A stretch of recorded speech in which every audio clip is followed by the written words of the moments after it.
Welcome to my channel అండి, పద్మజ పసుపులేటి. నా channel చూస్తుంటే సబ్స్క్రైబ్ చేయండి, గంట కొట్టండి, షేర్ చేయండి, లైక్ చేయండి. పద్మజాని ముందుకు పంపుతారని అనుకుంటున్నాను. చూసిన వాళ్ళు ఏం చేస్తున్నారు? సబ్స్క్రైబ్ చేసిన వాళ్ళు పర్వాలేదు, చేయని వాళ్ళు చేయండి, లైక్లు కొట్టండి, కామెంట్స్ పెట్టండి, బాగుంటుంది. ఈరోజు మా ఇంట్లో వంట ఏమి వంట చేశాము అనే దాని గురించి అండి. ఈరోజు రండి, ఇదిగో అన్నం అండి.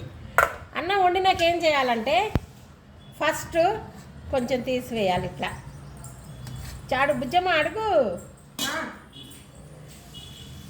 చేసి ఇదిగో ఒక చుక్క నెయ్యి వేయాలి. నెయ్యి వేసి ఇది కాకికి పెట్టుకోవాలి. కాకికో చీమలకో దేనికి పెట్టినా పర్వాలేదండి, పెడితే ఇది కృష్ణార్పణం. దీన్ని కృష్ణార్పణ అంటాం. ఇదిగో ఇది మాకు అన్నం అండి. ఈరోజు భోజనం రైస్ ఇదిగోండి. కాకరకాయ పులుసు వేరే రకంగా చేశాను, చూపిద్దాం అనుకున్నా కానీ లేదండి. ఇదిగోనండి కాకరకాయ పులుసు.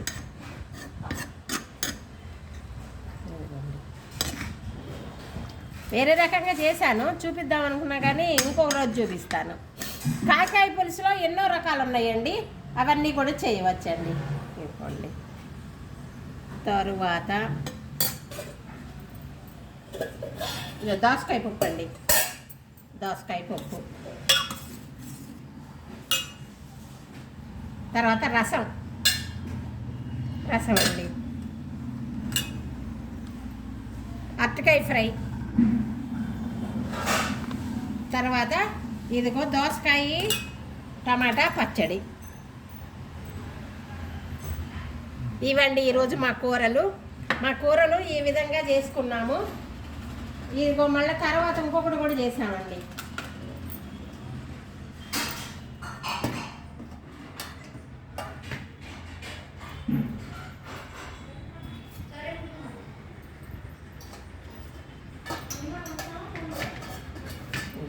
శనక్కాయలండి, వేరుశనక్కాయలు కూడా పచ్చి వస్తున్నాయండి.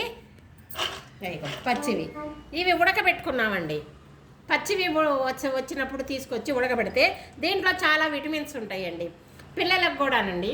ఇవి ఇచ్చి పెద్దలు పిల్లలు అందరూ కూడా ఉడకబెట్టుకుని కానీ తింటే మనిషికి నిన్న వస్తాయి అంతే కదా. 1 కిలో ఇవి ఒక సేర్ అనుకుంటా, సేరా కిలోనండి,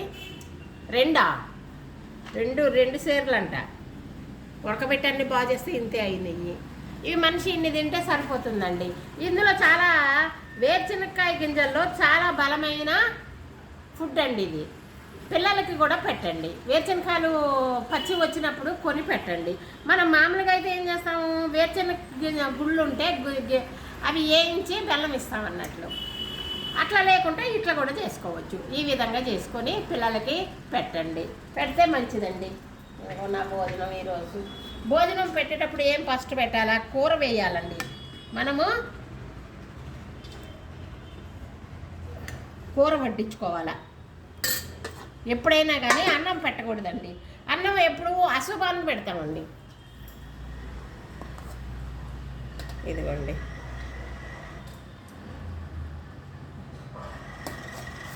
ఇదిగోనండి భోజనం అంతా చిందరవందర అవుతాం. ఇదిగో కొంచెం పప్పు అండి.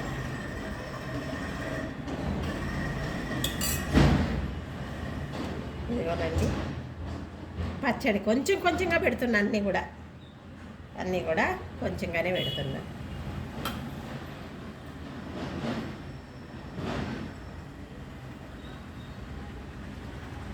ఇదిగోనండి. తర్వాత నెయ్యి వడ్డించుకోవాలండి, కంపల్సరీ నెయ్యి వడ్డించుకోవాలా. అన్నిటి మీద వేస్తే మనకి మంచిది. ఇదిగోనండి ఇవి కూరలు ఇవన్నీ కలిసిపోయినాయి ఇలాంటి పులుసులుగా ఉన్నాయిగా. ఇదిగో రసం కూడా ఉంది. ఇదిగోండి రసం. ఇదేనండి మా భోజనము. ఇది చాలా బాగుంటుందండి. ఇదిగో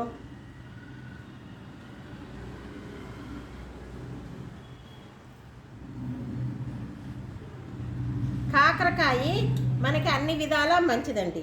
ఇది ఇట్లా పులుసులాగా వండుకుంటే షుగర్ కంట్రోల్లో ఉంటుంది. అన్ని వేపుడు కూడా చేసుకోవచ్చు, ఇది కూడా పులుసు కూడా కలుపుకోవడానికి బాగుంటుంది. అన్నం తినే ముందు కళ్ళకద్దుకొని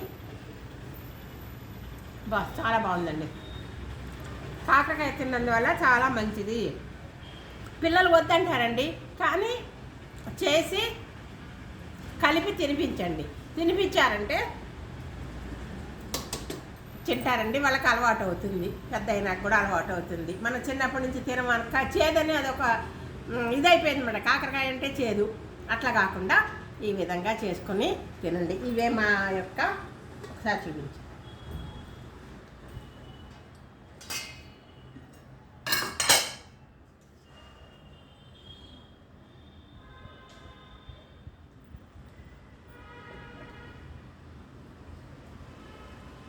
అన్నం చూపించండి. కాకరకాయ పులుసు, రైసు, పప్పు, దోసకాయను టమాటా పచ్చడి, రసము, అరటికాయ ఫ్రై. ఇది శనక్కాయలు మనం మధ్యాహ్నం తింటానికని ఉడకబెట్టి పెట్టుకున్నామండి ఇప్పుడే. ఇదేనండి, ఇదే నా వీడియో. ఈ విధంగా చేసుకొని తింటే కూడా బాగుంటుంది. ఈరోజు నేనేం తింటున్నాము అనేది చూపించాలా, ఒక బ్లాక్ మాదిరిగా చూపించాలని చూపిస్తున్నానండి. ఇదేనండి నా వీడియో. నమస్తే అండి. సర్వేజన సుఖినో భవంతు. ఇంకొక మంచి వీడియోతో మీ ముందుకు వస్తానండి. బాయ్.